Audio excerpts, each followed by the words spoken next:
What are we calling this thing again? It's DVAC Tonight. Oh, yeah. The DVAC Tonight. Welcome to that. We're doing that. Yay! We're doing that. So welcome, Eva. Welcome, Jake. Hi. Thanks for having us. Hey. Thanks for doing this. This is so cool. It's really cool that during a time of quarantine we can still kind of hang out and talk, even though we're socially isolated, but we're still socially, we're still social. Still social. I haven't opened mine yet. Hello, I should probably open it. what do you got there, Eva? You got a little red wine? Yeah, I don't really like red wine, but this will do. You don't like red wine? Are you kidding me? I give you red wine every time you guys come. Why don't you tell me you want something different? We usually drink the white one. Okay. We leave the red, and then you guys reuse it. Yeah. And Jake, what do you got? What are you putting down tonight? I made a very poorly. I'm drinking sake, and I just put I put a splash of lemon and then a splash of like orange juice, like barely a splash of orange juice. So it kind of looks like Powerade right now. Nice. And yeah, it has the same color as my margarita. I know, but it's actually sake. So, any sushi? Not yet. I have this like sushi book that's sitting on a coffee table, and it's very inspirational. But I know the only like fresh like raw fish place is in San Bernardino. It's like down the way, but I haven't gone there yet.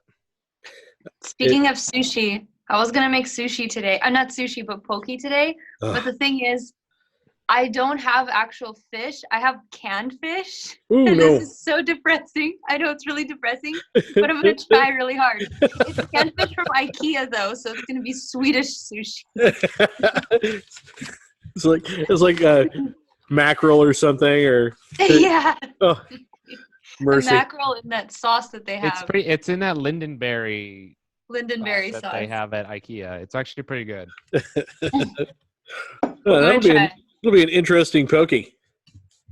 So yeah. So what's your quarantine routine been like? I mean, what have you been up to? What's changed? A lot. My routine is basically still the same. I still get up really late. I still go to sleep really late. I just feel more normal now because everyone else is doing it too. So I don't feel guilty anymore. And on days when I wake up at like 12 or even 11, I feel like I'm better than other people because I know other people are sleeping even later. So I just feel normal now. And you're like, I'm gonna get something done today. Yeah. Woo, I got half the day. Yeah. And then I've been working on a lot of videos. I've been working on how-to videos and just like recreating like behind the scenes type footage. I'm working on a lot of that, and I've been writing a lot of music too. What about you, Jake? What's your routine been like? It varies day to day, but this week I've been waking up pretty late, like 12:31. But I hit the drums for about an hour and a half now. Okay. I've been playing a lot. I've been messing around. As you know, I help out with sound over there at DVAC, and I've been messing around with my digital mixer, and I really kind of got it where basically I can just hear. I have everything mic'd up, and I just play along, and I have it hooked in my computer. I play all my stuff, and just recording. I've been doing little drum videos on Instagram. Cool. And basically just cleaning the house, like normal American people mowing the lawn. And I built a suitcase bass drum. That's something Sweet. I did. Here, I'll show it in the back. Yeah. That one was really cool. The reason why that happened was because, oh yeah, here it is. So as you can see, it's a suitcase, but now it has legs. Okay. So how does it work as a bass drum? So right now I still have another step I need to do. And I saw this from YouTube. This guy took a spring-loaded door hinge, and put it here, and then put rubber to hold the to hold the kick pedal in place. So Right. that's step 2. But right now, basically, the legs keep it from tipping over Okay. when you hit it with the bass drum pedal. So basically, yeah, here I'll play it. You probably won't hear anything, but I'll kind of show how it works. Cool. Mm-hmm. And if you can't hear it, it's going to be heard in our video that we're going to play soon. So right now, it's not hooked up to anything, but I got a bunch of socks on it, and so you just Nice. let's see, because I got the legs, it won't tip over. Right. You know. And you can It's a also project. change the tone of it based on how much stuff you have inside it. And the reason this happened was because we were trying to go live and do a live performance on Facebook, and we realized that drums are too loud, and we tried to stuff the drums with things. Like we put a bunch of pillows inside the bass drum, but it was still way too loud. So then we decided, okay, let's just use instrument cases. And he even did the snare drum with an instrument case. So yeah, you'll see it on the video you'll show after. I want to make a actual snare. I haven't figured it out yet. I know it's going to be made out of wood and some kind of rubber material on top, and it's going to open. And the idea is to put the snare thing inside the suitcase and then go from there. Travel with Jake. Have drums will travel. But I mean, it's all Eva's idea, because we wouldn't have done it and I wouldn't have made this if Eva didn't come up with the suggestion to do a suitcase. It's pretty genius, pretty awesome. Yeah. Yeah. Well, I've seen other people do it. It's not my idea. Stolen idea. Well, it's a genius way to make Jake kind of slough all of your guys' stuff when you guys travel, because you can all just give it to him to put in his drums. Yeah, exactly. It's brilliant. All our dirty laundry. Right. Dude, your drums are getting pretty stinky, man. Yeah. Well, I've got a couple questions for you. Okay.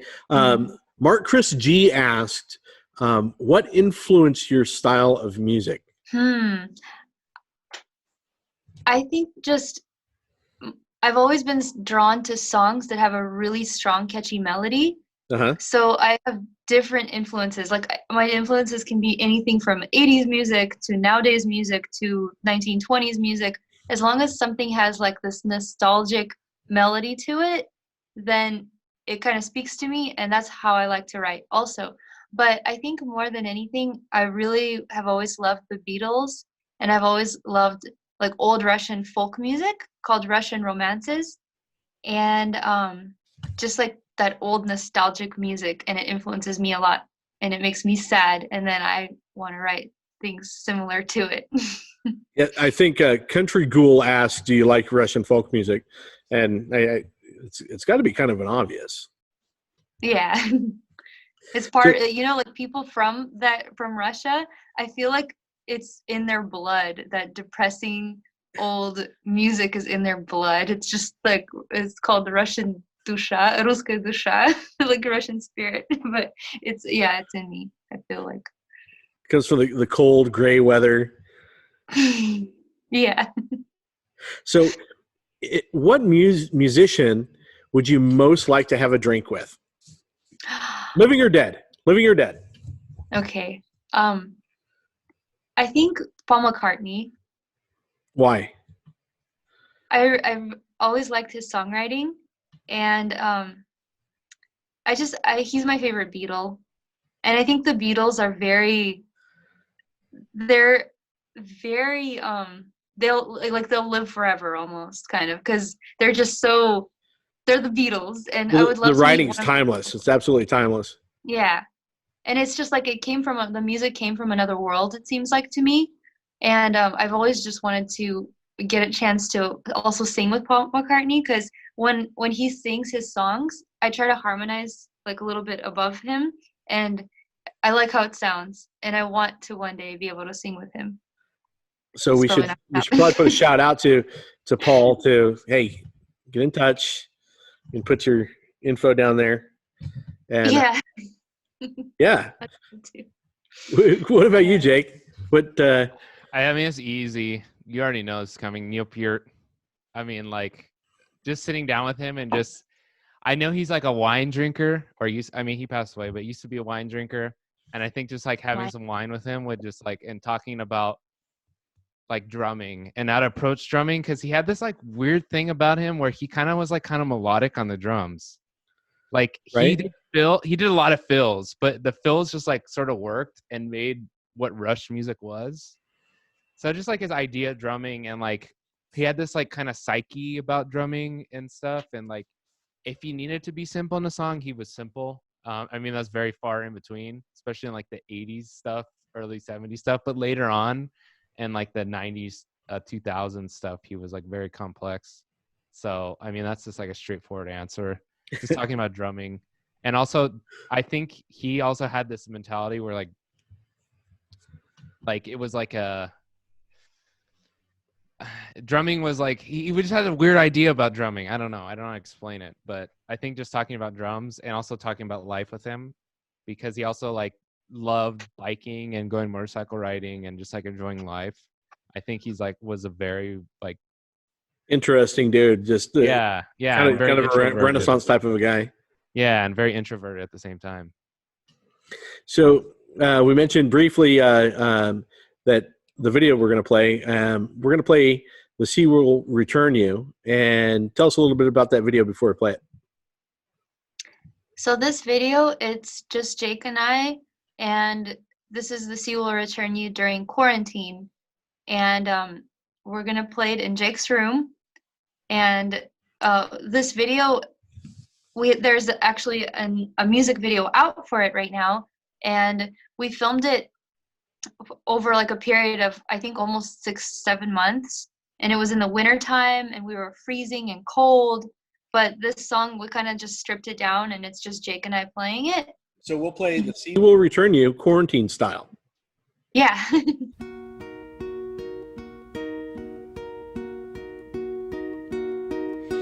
the sea will return you when you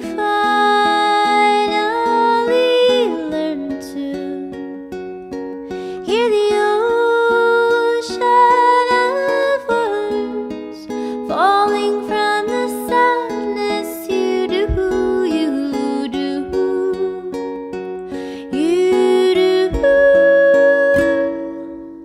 Kiss on the forehead, say I'm sorry, we'll talk again soon, yes, don't worry, night is coming to an end, words can never be unsaid.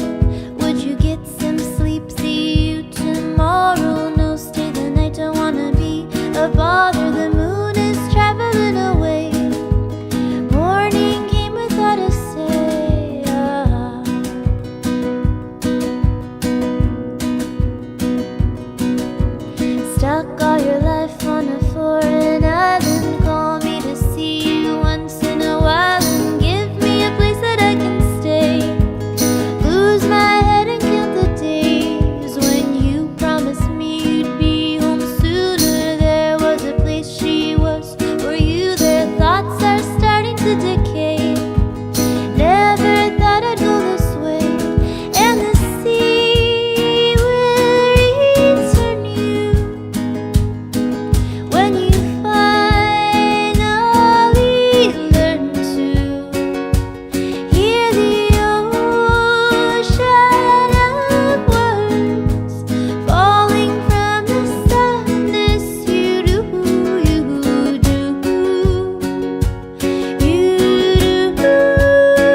So,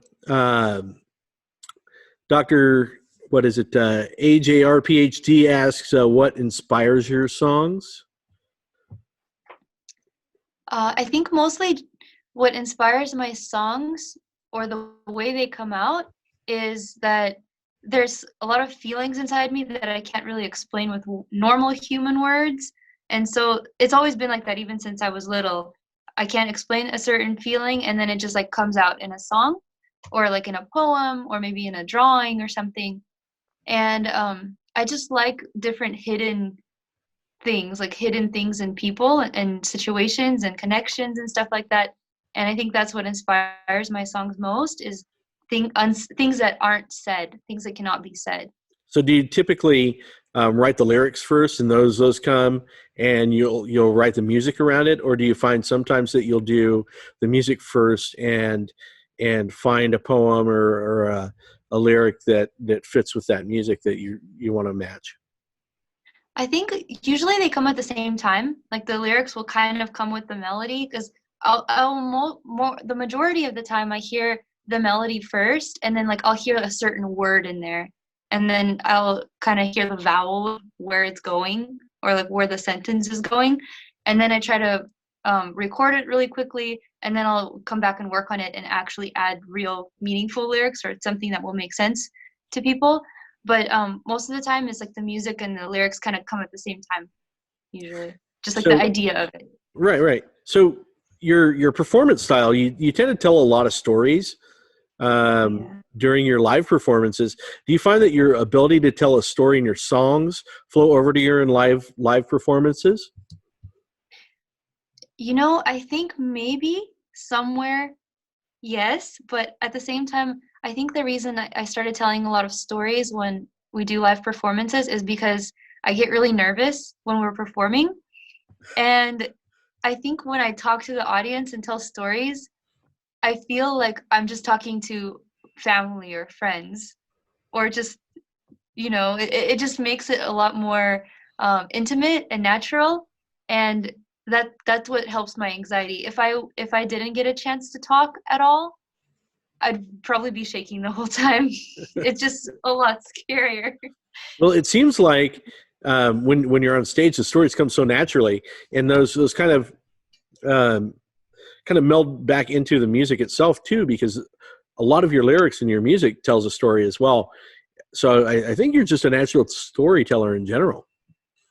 Hopefully, I don't know. I'm scared I'm going to run out of stories in this quarantine. Well, we're talking about different stories now. I mean, you have some stories to tell already. Yeah. Jake, so when Eva's telling stories, what's going through your mind while she's telling stories? Some of the times I kind of like zone out and I start thinking about something else. But a lot of the times it's about 50-50. It depends. You're like, did I leave that light on? Yeah, I'm like, did I leave this? Oh, why do I have only two? I thought I had more than two socks. I need to get more underwear. It's hot in here. And the other half of the time I'm remembering the story and usually being traumatized by it because it's like some PTSD for me.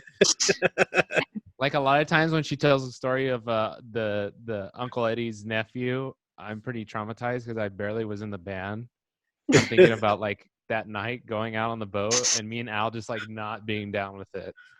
So we talked a little bit about the music that influences you. What are you listening to, especially during quarantine? I've been listening to a lot of Muse, the band Okay. Muse. Uh-huh. Yeah, I've also been listening to music. I actually don't know what the song is called or what. My problem is when I find something to listen to, it'll always be just one song, and I will listen to it on repeat, like over and over, and I don't change the song at all until I get sick of it. So I've been listening to one particular Muse song over and over again, and then I've also been listening to the song I think it's called "The Poor Side of Town." It's like this old, like 1970s song, and I've been listening to those two songs over and over. And that's like current this week. That's what I've been listening to. So have you been driving your family crazy? No, I live say- in the back house. They can't Okay. hear anything. Yeah. What about you, Jake? What are you listening to? I have been listening to a variety of things. I listen to albums a lot. So I've been listening to Tragically Hip's Man Machine Poem album, which was the last album that they did before Gord Downie died. Listening to Genesis, listening to the self-titled Duke and Invisible Touch a lot. And recently, Eva doesn't know this, and this is a fun one, is we had to talk about the Postal Service versus Owl City, which, if anyone knows, basically a lot of people think that Owl City ripped off Postal Service. So I actually been listening to Owl City's cinematic album. And it's actually very good, and it doesn't sound like Postal Service. It's very poppy, and there's some good songs on it. And So were you trying to make those crossovers? Doing a little research, did they actually rip it off? Well, I think it's like the consensus of I think they got influenced, and maybe like in the early albums was very like Postal Service sounding, but this one is very like more poppy, original stuff. So yeah, but the songs I've been kind of like just drumming to, goof around. Sweet. But that's it. So Tamara Flash asks, what was your favorite album of the 2010s?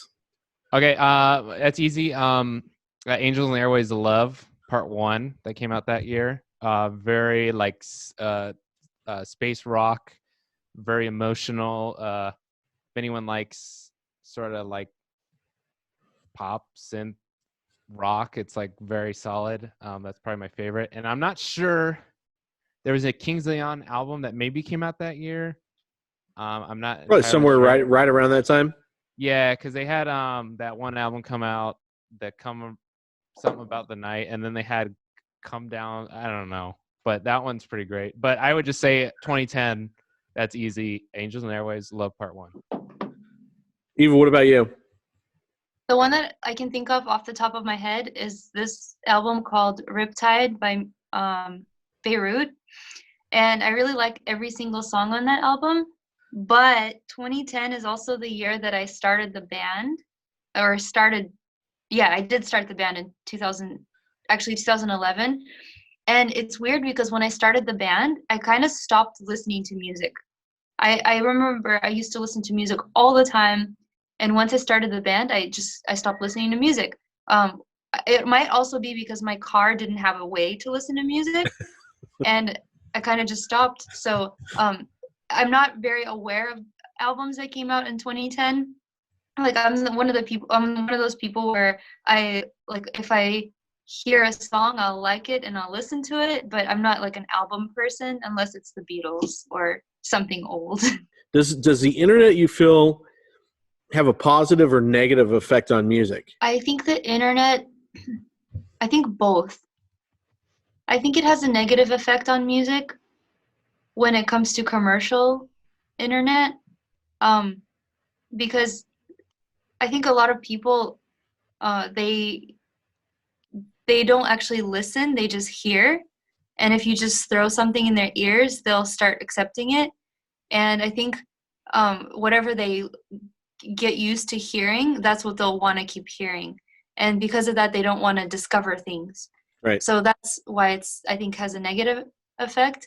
But I think it also has a positive effect depending on if you're going to actually go out and try to find something interesting to listen to. Do you think that it allows people to kind of phone things in a little bit every now and again? Because, there's so many creators out there, so many people making music or whatnot, and it's so instantaneous and so easy. Now there's a lot of things that are going up that are just there's a lot of things that are really well produced and really done well. There's a lot of kind of iffy stuff that's going up as well. Do you think that there's a place for that, or you think that maybe you should pay a little more attention and hone your craft a little bit? Yeah, I can kind of answer it. I Okay. think it's so muddied, and like what Evo's saying, there's so much like content to like absorb that I think people get focused on like what other people are doing, but you should really focus in on like honing your craft and making yourself better and a better musician, a better player, a better writer. And that's kind of what I've been trying to do, is avoid social media and just like make something, because I know I'm not the best drummer that there's ever been or the best whatever. And there's always going to be somebody better, but to focus on what your skills are and what you can do is interesting to people. And then people don't really care if you're the best or not. And I've actually heard, people say, well, art is art and everything is art and whatever you put up is art. And it's like, well, okay, but you have to actually be able to speak the language too. It's like you have to somewhat know your instrument, know yourself too, and train and woodshed some things, because you have to be able to speak the language and communicate. That's true. I like that idea, because yeah, I've heard people also say, yeah, art is art. It could be whatever you want it to be. If you're using it to release something from yourself, if you're using it for your own benefit. But if you're trying to connect with other people, then it has to be something that's able to connect with other people. But you can also just use it for yourself, like at home, just to release some inner thing that you can't get out otherwise, yeah. Like food poisoning. Yeah. Basically. So speaking of food poisoning, what's your favorite quarantine recipe? Do you want to go first, Jake? Yeah, I'll go first. So yesterday I made a tri-tip roast. Nice. And what I did a day before, I did a semi-dry rub, but then at the end I added some wine. Is basically you get McCormick's Monterey steak. You throw that bad boy in with some oil. You rub it in. Get some lemon pepper, some garlic, some salt. Rub it in. Some Worcestershire sauce. Rub it in, and then let it sit for a little bit. And I'm sensing a theme with the rub it in. And then towards somewhere in there, you throw a little bit of red wine in and let that soak. And then the next there's day, a little for the meat and a little for you, right? Yes. And then the next day you pull it out and you sear both sides. Make sure you get like a nice brownness. Then throw it in the oven, 400 degrees for about 40 minutes. And you got a nice tri-tip roast. You can just eat it straight up, make tacos, make whatever. Sandwiches. Whatever. Yeah. Doesn't matter. Great quarantine recipe. Eva, what do you have for us for a quarantine recipe? I've been making this Russian thing called makaroni po-flotsky. It's really depressing, actually. It's really good once it's done, but like it's so simple. It's just like macaronis with like shredded beef and onions, and it's really depressing, and with some dill on top of it. I've been making that just because it's easy, but at the same time, the last 2 nights I've been making French toast at 2 a.m. And I think that's like actually my quarantine recipe is everyone can make French toast. It's super easy, but I've been like putting like powdered sugar on it and stuff, and just like at 2 a.m. because I feel like I deserve it, So 2 a.m. French toast. That's the important part. It's not just the French toast. French toast is great, but 2 a.m. French toast, that's at another level. That takes it up a notch.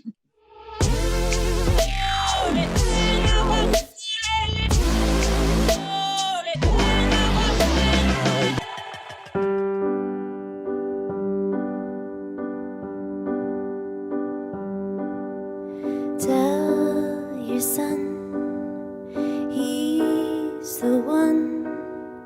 There aren't that many of the fortunate ones who hold the key to their own voice. Tell me a story of the one who had a choice. I have fought through all the doors to get to a place that took him 3 steps, maybe 4. If I am cursed, then aren't we all?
from all around to watch an unwanted little shadow on the sun to bring us home.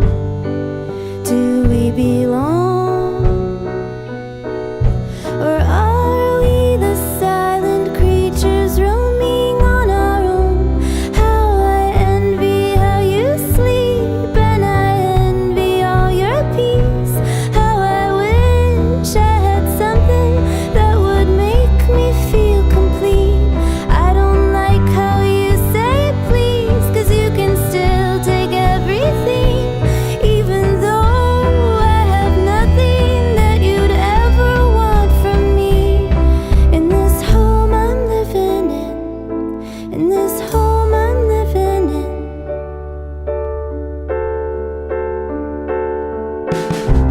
This is the last time I will call to you, my darling.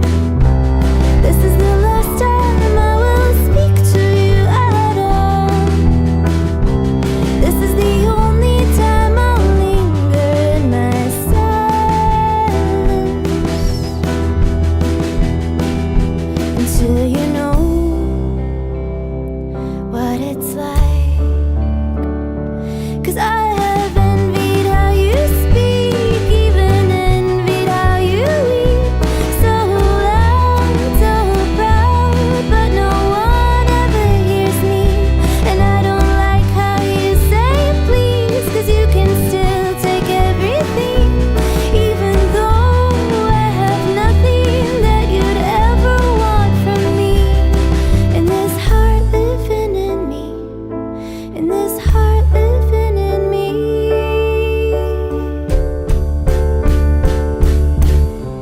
This is the last time I will call to you, my darling. This is the last time I will speak to you at all. This is the only time I'll linger in my silence until you know what it's like. Until you know what it's like. Until you know what it's like to be unknown.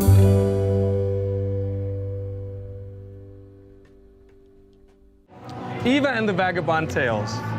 Come on. How was it to play in the Donadio on Her studio? There was nothing like it that we've ever done before. It was first of all, it was super quiet inside, and outside there's so much noise. As soon as you walk in there, it's just completely quiet, and you feel at peace right away. And it was really exciting to see people watch us record songs. It was like a see-through studio kind of. You really had, when you said it had the whole, it was silent, it actually, you guys play immensely cool, like so slow and soft and subtle. How did that, like when you have an audience, doesn't that affect the way that you play? Don't you like the...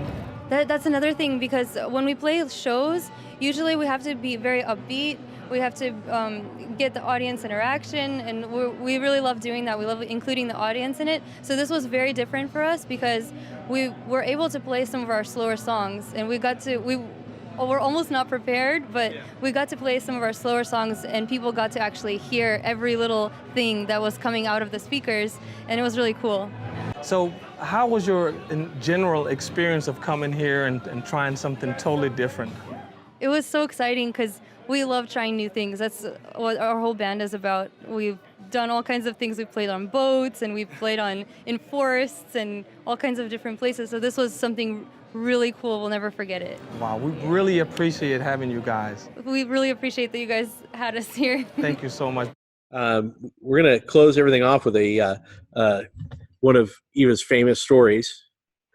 And it's got to be a short one, though. So we got to make it kind of quick. So, Okay. Eva, what's your favorite story? I'll try to make this one quick. This isn't my favorite story. I'm actually very ashamed. But, it happened in December of last year. Jake and I were traveling to Kansas City, and we were flying, and I'm already really scared of flying, and I haven't flown in 10 years. So we had a layover in Las Vegas, and it was like a 2-hour layover, and we were walking around. We had nothing to do, and I needed to go to the bathroom. So I went to the bathroom, and there were all these posters of human trafficking posters everywhere. And I started thinking, what is going on? I'm going to get human trafficked here. So I got really scared. And when I got out of the bathroom, I told Jake went to go to the bathroom, and I was thinking, okay, I'm all by myself. I'm going to get human trafficked. And these cowboys, there was like a cowboy festival, and these cowboys started following me. And I was thinking, oh no, I'm going to get human trafficked right now. So I kind of walked all around. I was trying to lose them, but they kept following me, and I was holding my guitar. Finally, I went to go charge my phone because I lost Jake completely. And I was charging my phone, and they kind of like surrounded me, these two cowboys. And this one cowboy was like, hey, are you a musician? And I said, yeah, I'm a musician. And then he was like, started asking me, what kind of music do you play? What's your music genre? And I was being so rude to them because I thought they were going to human traffic me. And so you got the alarm bell going, da-ding, da-ding, da-ding, danger, danger. I was so scared. And but then I like realized they don't seem like that bad. And then I said, oh, are you guys musicians too? And then the shorter one was like, yeah. And I said, oh, what are you called? And then he said, I'm George Strait. And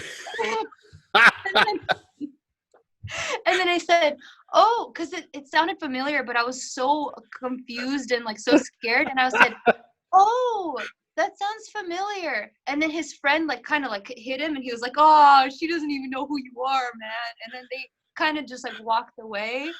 And By the way, I felt was so in the bad. bathroom the whole time. And then he was in the bathroom the whole time. Then he found me, and I said, hey, Jake, can you look up George Strait on your internet?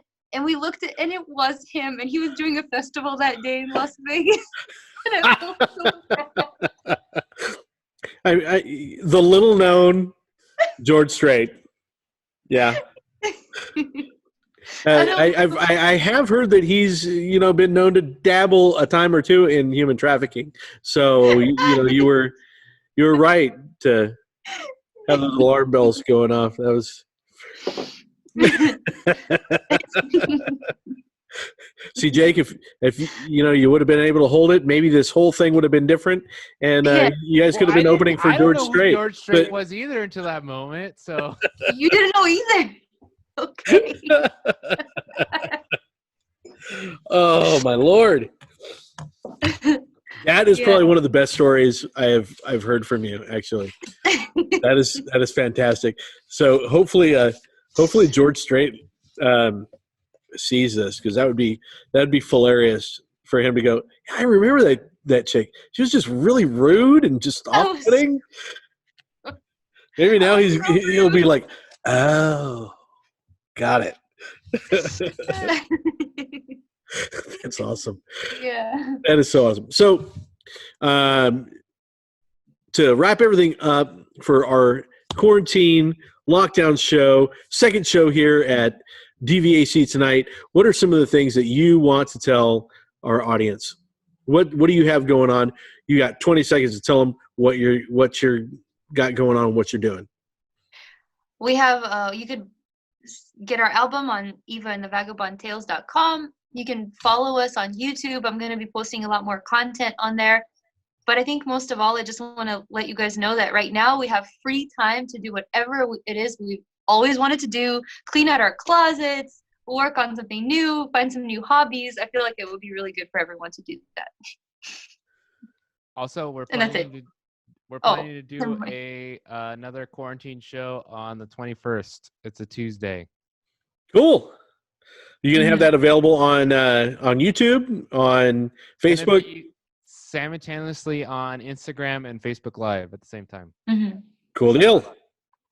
Well, Eva, Jake, thank you so much for joining us here for our DVAC Tonight and bringing a little bit of light into this dark, bleak, rainy, quarantine-y type of thing we have going on here. Hopefully the sun will come out. Sun will come out tomorrow. And we'll all have a great time. And hopefully we'll be able to have you here on the DVAC stage again very, very soon. partying it up and howling at the moon. That would be awesome. Thanks for having us. Jason. Thanks for doing it. I'll talk to you later. Thank you so much. Have a good one. All right, Bye. bye.